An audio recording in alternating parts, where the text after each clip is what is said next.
At that pivotal moment at Polokwane in his recent OR Tambo lecture. Let's continue with this discussion on the build-up to the ANC's Elective Conference in December. We're joined by Professor Dirk Kotzé from Unisa in our studios in Pretoria. Good evening to you, Prof. And I guess let's start with the overall picture. So branches are making their nominations. We're getting slowly but surely a picture of who supports who. How's it looking to you? Well, of course, the main news is now the announcement by Deputy President Cyril Ramaphosa about who he prefers as his top six. But what we've seen before this already is that some of the provincial executive committees, like the one in Gauteng, the Eastern Cape and Northern Cape, announced their preferences, as well as that we are now seeing, for example, in the case of Mpumalanga, where nominations are taking place, and is taking quite a strange pattern. In the sense that they promote, or the Premier there promote the idea of a unity candidate without mentioning the person or himself or herself. So, but we are only 5 weeks away from the national conference, and therefore it is really, we are very close to the point where the final decisions must be made about the nominations. I think what is very important, given the tendencies of the past with the 2007 and 2012 national conferences, is the way in which provinces are making their nominations, submitting their nominations.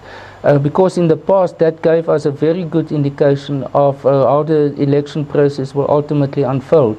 This year the nomination process is slightly different in the sense that the branches will make the final nominations and not the provinces. So it's slightly more difficult to predict, but we start to see to some extent already how the pattern is unfolding. It is seen as a two-horse race, Nkosazana Dlamini Zuma versus Cyril Ramaphosa. Could that change? What is a unity candidate? Is that Zweli Mkhize who could sneak in? Well, at this stage, I think it's too late for this option. If it was done earlier and there was more coordination between the different groups within the ANC, it might have been possible.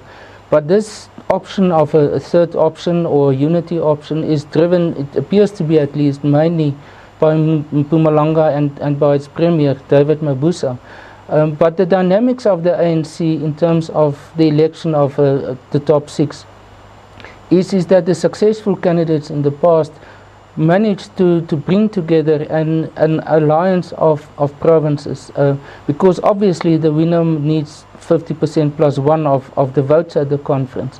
So it is not possible to, for example, to bring together one or two provinces, even if they are the big provinces, and on the basis of that can be elected. And I think at this stage it's going to be an absolute surprise if the Mpumalanga strategy is going to be successful, in the sense of creating a third option, because what we've seen also now with the announcement of Cyril Ramaphosa's candidates is that it does not include anyone from Mpumalanga, though Mpumalanga will have the second most number of candidates, of delegates at the national conference. So it's clear that he has taken a decision of trying to incorporate KwaZulu-Natal, Limpopo in himself, Gauteng, the Eastern Cape, and to some extent in the form of Naledi Pandor, maybe a combination of the Western Cape and the Northwest.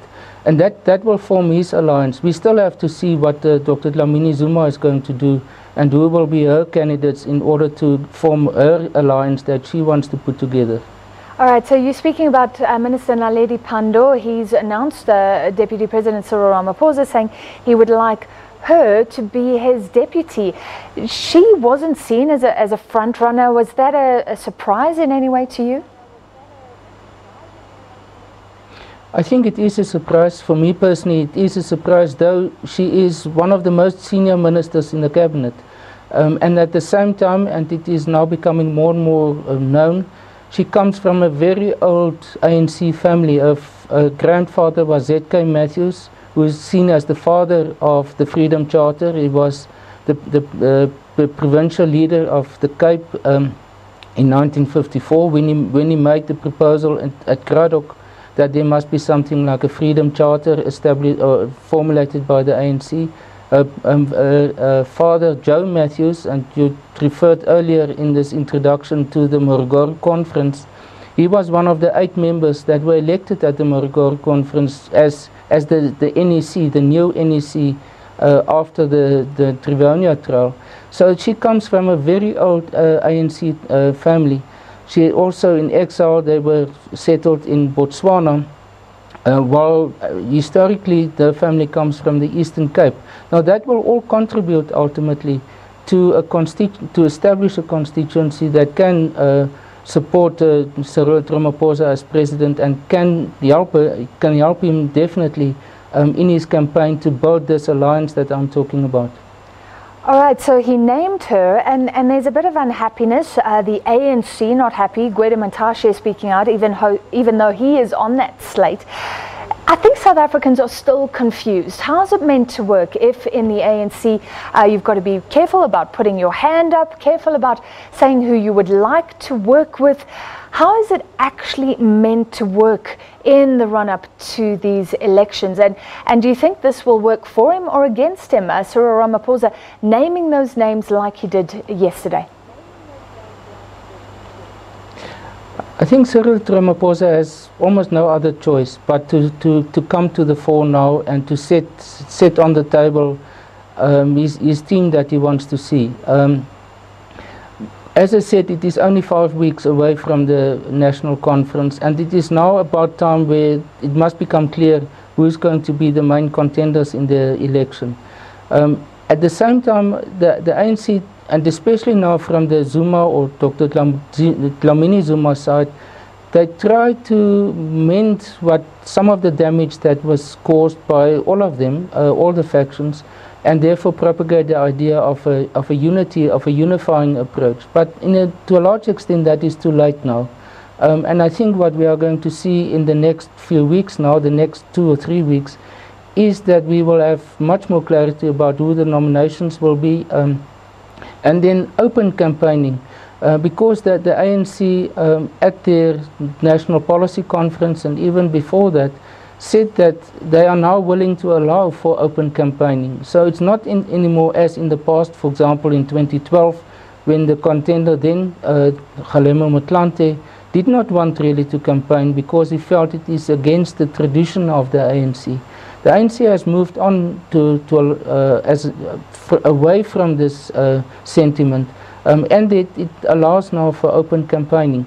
So despite the fact that there is therefore these pronouncements made, even by Gwede Mantashe, although he, as you say, is himself on this list, I think it is in a sense sort of almost a shadow campaigning that is taking place. While the real campaigning is behind the scenes, they try to almost say that we want to occupy the moral high ground of not campaigning, still cognizant of the traditions of the past in the ANC, but in actual fact, in reality, they are full-out campaigning at this point. So that's the contradictions I think you are also talking about, yes. Which makes it difficult to understand. But if